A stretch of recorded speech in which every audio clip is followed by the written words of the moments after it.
Selamat pagi pemirsa, apa kabar Anda di pagi hari ini? Senang sekali saya Heri Orun kembali menjumpai Anda dalam Berita Papua. Sejumlah informasi pilihan dan teraktual telah dirangkum tim redaksi kami. Berikut 3 berita utama kami sajikan untuk Anda.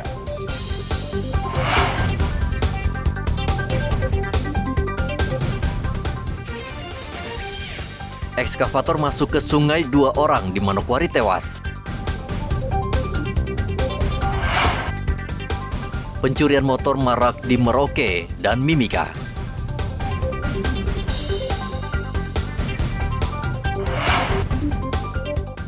Warga Merauke diminta tidak terpengaruh isu penculikan anak.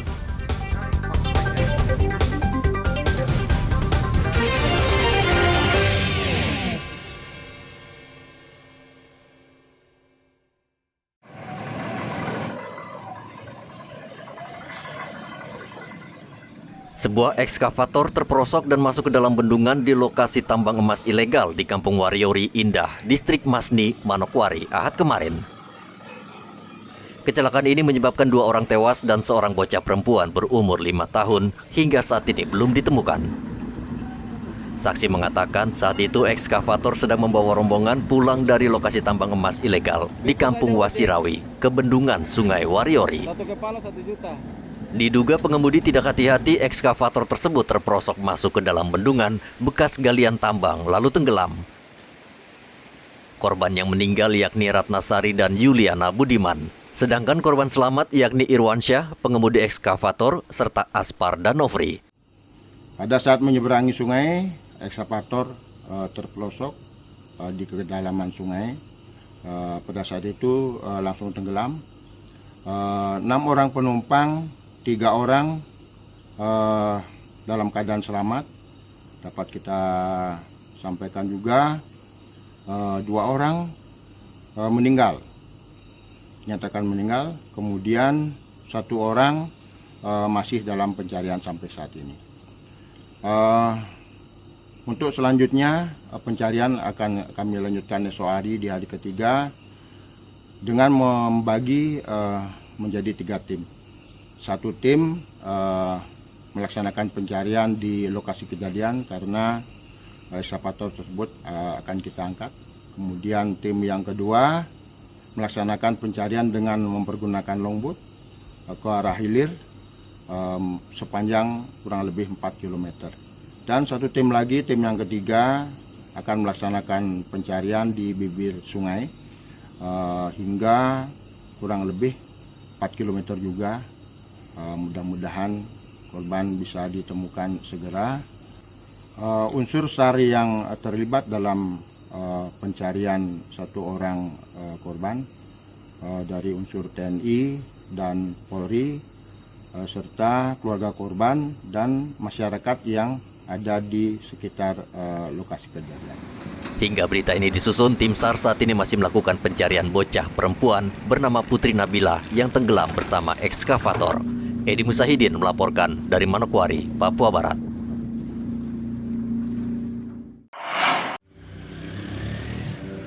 Polres Merauke gencar membongkar sindikat pencurian kendaraan bermotor yang marak di Merauke. Setelah meringkus 6 pelaku dengan barang bukti 16 sepeda motor curian, Polres Merauke pekan lalu kembali menangkap seorang pencuri dengan menyita 5 sepeda motor curian. Kelima sepeda motor tersebut diamankan dari kawasan Semangga, Kudamati, dan Mopah. Saat ini pelaku masih menjalani pemeriksaan di kantor polisi, sementara 3 rekannya masih diburu. Polisi masih akan mengembangkan kasus ini karena diduga masih banyak sindikat pencurian kendaraan bermotor yang beroperasi di Merauke.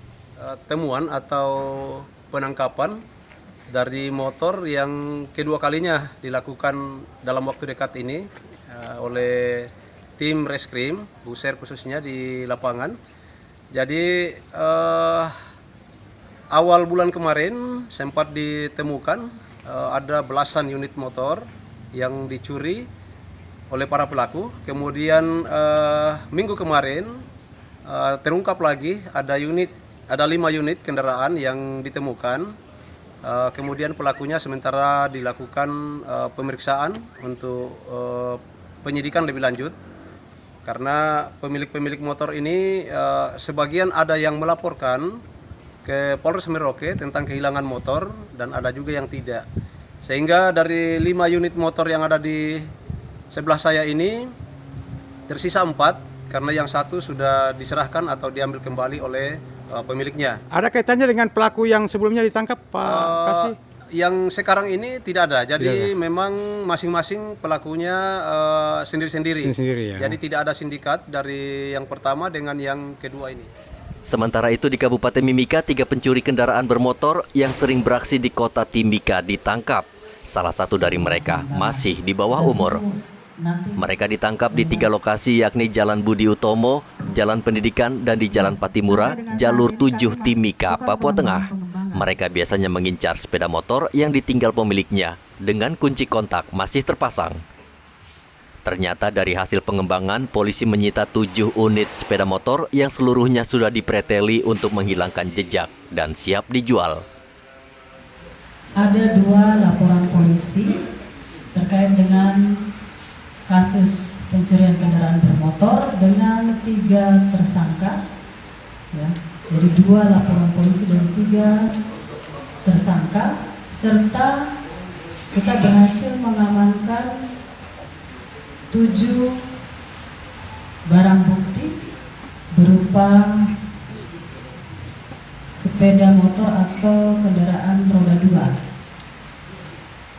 Yang 5 seperti yang rekan-rekan lihat di depan rekan-rekan, 5 unit masih dalam keadaan utuh dan 2 unit sudah setengah utuh atau dipreteli.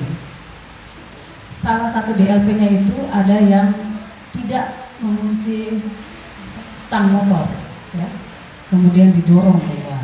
Kemudian ada yang satu juga modus operandinya itu tidak lupa kunci motornya masih terpasang di kendaraannya. Dari 3 tersangka ini ada salah satunya masih berusia kategori anak, ya. Dan rencananya untuk yang masih kategori anak akan kita lakukan diversi. Pelaku mengaku sepeda motor curian tersebut dijual per unit seharga 3 juta rupiah dan uang hasil curian digunakan untuk berfoya-foya. Ketiga pelaku tersebut diancam hukuman penjara maksimal 7 tahun. Tim Liputan melaporkan. Tapi itu nanti Aksi kawanan pencuri ini terekam kamera CCTV ketika sedang menyantroni salah satu toko di kawasan Seringgu, Merauke, Papua Selatan. Setelah berusaha keras, pelaku berjumlah 3 orang berhasil masuk dengan mencongkel pintu depan toko yang menjual aksesoris mainan dan pakaian. Beruntung pemilik toko memasang kamera pengintai, sehingga berdasarkan rekaman ini polisi akhirnya berhasil meringkus ketiga pelaku tidak lama setelah kejadian. Pelaku yang melakukan pencurian ini sudah ditangkap ya sama opsional Polres Merauke, dan ternyata pelakunya bukan 1 orang saja, ya, ada 3 orang pelaku. Kemudian sekarang diamankan di Reskrim guna untuk penyidikan lebih lanjut, karena yang bersangkutan diantaranya ada yang di bawah umur 2 orang dan 1 orang dewasa. Nah, sekarang ini sedang dilakukan penyidikan untuk pengembangan kasus tersebut. Mungkin pintu depan, ya, sehingga yang bersangkutan leluasa masuk ke dalam toko. Namun di toko itu dipasangi CCTV, sehingga mudah dari kepolisian untuk melacak pelaku yang melakukan pencurian itu. Dan oleh karena itu, ya sekali lagi kita juga menghimbau kepada seluruh pemilik usaha, baik itu toko maupun usaha lain, supaya jangan lupa untuk memasang CCTV di sekitar toko maupun di dalam toko. Beragam jenis kamera CCTV saat ini beredar di pasaran dan sudah menjadi peralatan penting untuk menangkal kasus pencurian. Namun masih banyak toko dan pemilik usaha di Merauke yang belum memasang kamera pemantau. Padahal menurut polisi, peralatan ini sangat penting untuk mengungkap kasus kejahatan. Muhammad Ridwan melaporkan dari Merauke, Papua Selatan.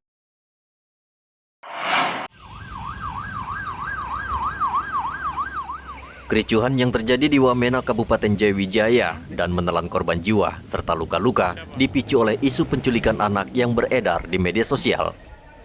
Isu atau berita simpang siur tersebut tidak dicerna dengan baik lagi oleh masyarakat, ditambah dengan provokasi hingga akhirnya menimbulkan kerusuhan.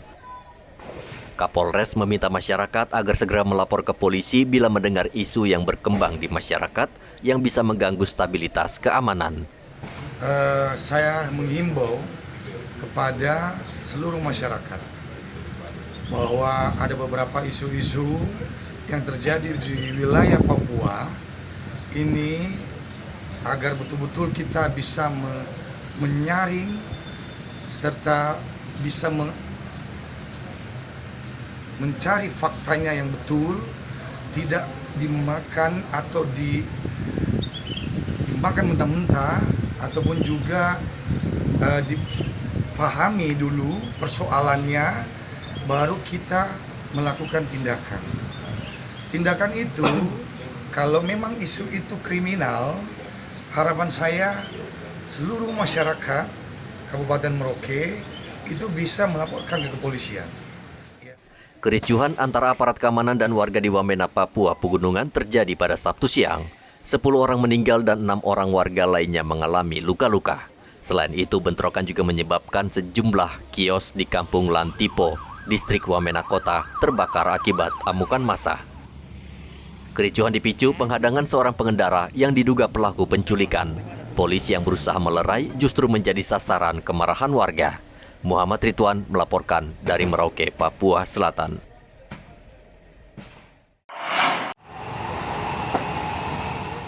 Sudah menjadi kebiasaan menjelang Ramadan atau bulan puasa dan Hari Raya Idul Fitri, harga kebutuhan pokok akan melonjak naik karena permintaan tinggi tidak diimbangi dengan pasokan yang banyak.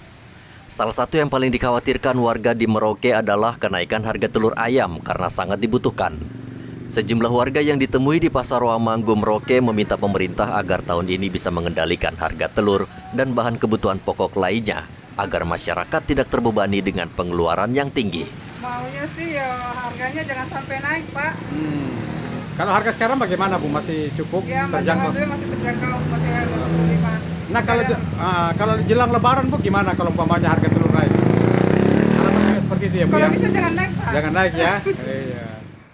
Kekhawatiran warga memang beralasan karena saat ini sejumlah harga kebutuhan pokok seperti beras, minyak goreng, dan lain-lain sudah mulai merangkak naik.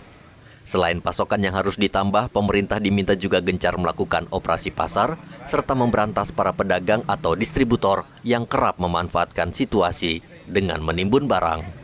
Muhammad Ridwan melaporkan dari Merauke, Papua Selatan.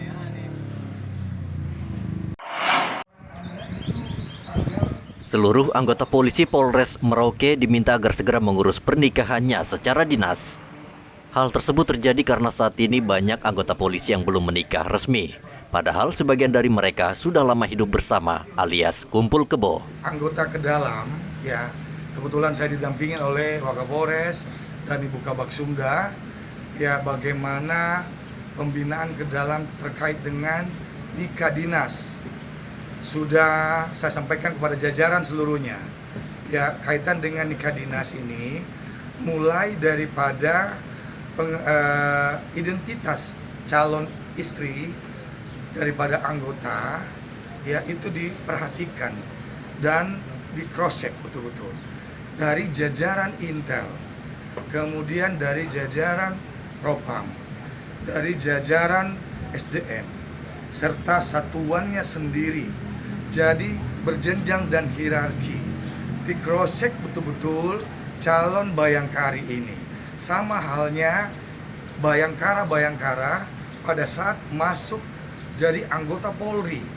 Jadi tidak asal ya mencari calon daripada bayangkari. Nah, ini harapan besar dan juga dari para pimpinan. Saat ini setidaknya ada 7 anggota Polres Merauke yang belum menikah dan disahkan negara. Tentu hal tersebut tidak hanya melanggar kepatutan namun juga peraturan dan undang-undang yang berlaku. Muhammad Ridwan melaporkan dari Merauke, Papua Selatan.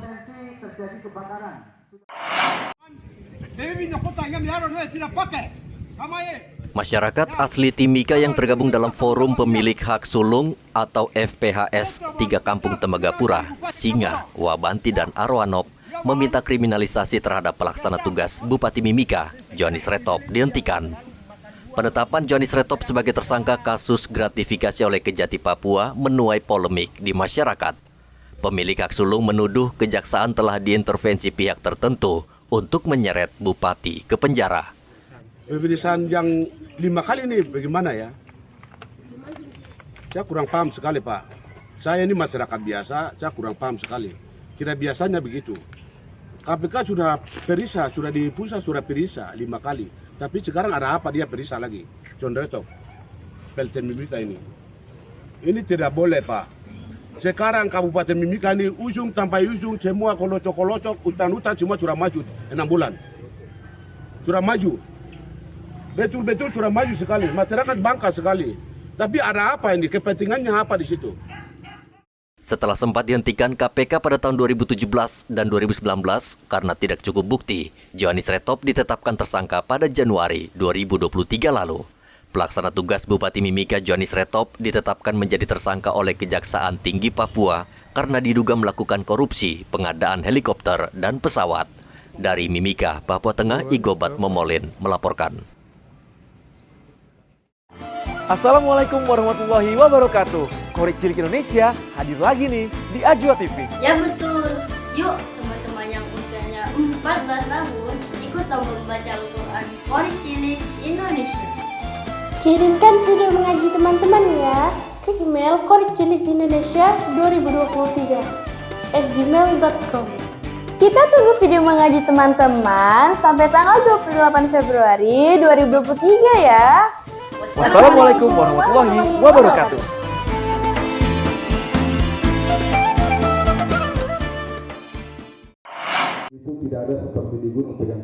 Kapolda Papua Irjen Matius Fakiri melakukan kunjungan kerja ke Asmat, Papua Selatan.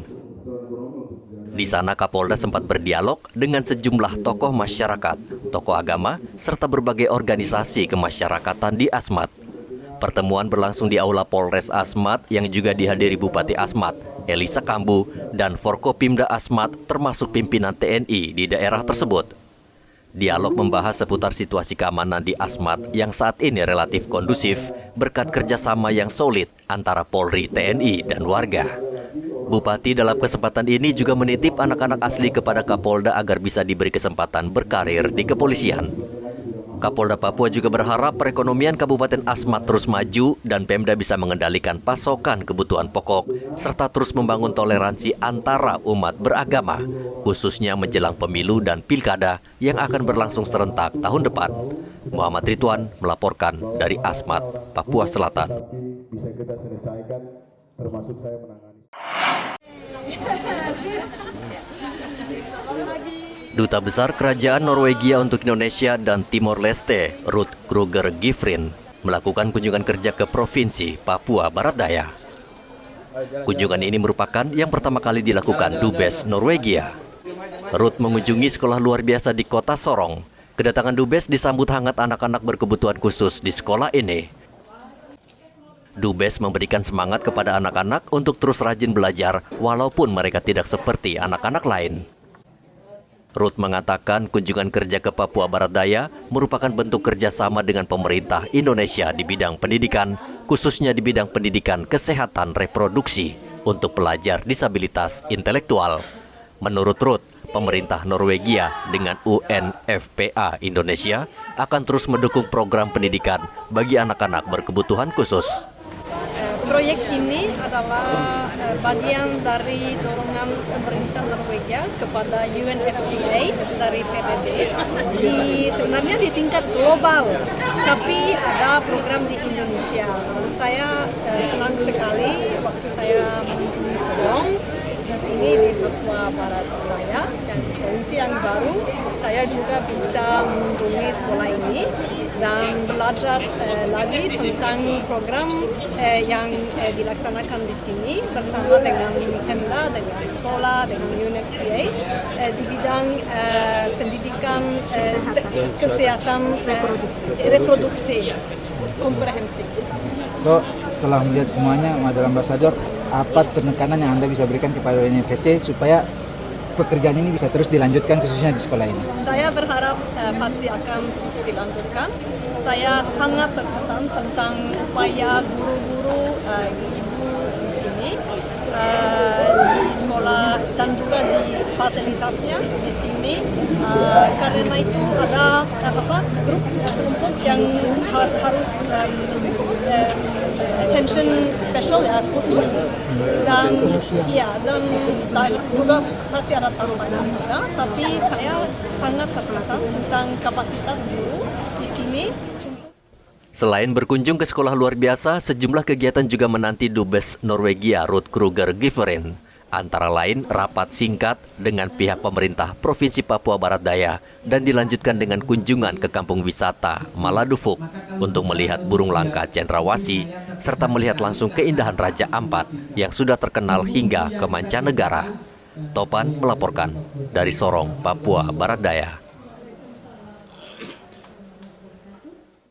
Pemirsa, informasi tadi mengakhiri jumpa kita dalam Berita Papua hari ini. Saya Heri Orun, mewakili seluruh kerabat kerja yang bertugas, mengucapkan terima kasih untuk kebersamaan Anda. Selamat pagi, selamat beraktivitas, dan Wan Nyambi.